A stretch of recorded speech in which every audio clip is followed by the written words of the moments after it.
Hello, Kevin Vaughan-Smith. I wanted to take just a couple of minutes to talk about some examples of mutual value. One, a broad market example, and two, a specific example that I was involved in. The broad market example was Lego.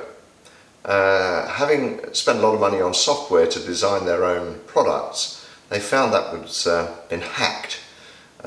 Instead of going after the hackers to persecute them, prosecute them, or even just shut them out of their system, what they thought was, let's investigate what we're trying to do, our narrative, and what they're trying to do, their narrative, and see if there's a way that we can combine those to make a new narrative, to co-create a new narrative which will benefit everybody. The result has been fascinating.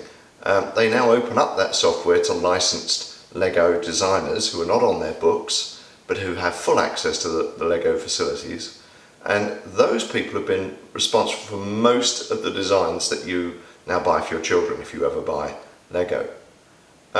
Completely different outcome, which has value to both sides, enormous value to both sides, and has avoided all the costs of protecting that software and whatever, and the bad publicity of chasing hackers or whatever it might have been.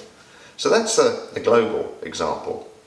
Personal example was when faced by a colleague saying he'd been asked to take a project through procurement, where we felt we'd done a lot of work with the client to establish what the project was and its value, but the client said, oh well, we always put these things through procurement.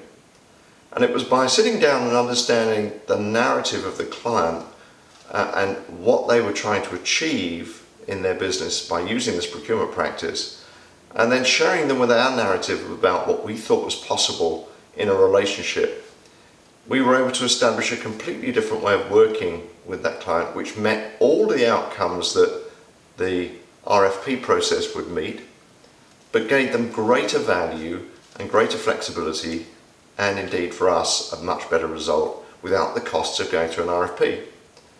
Now, the interesting thing about that was it took a lot of courage and a lot of consideration.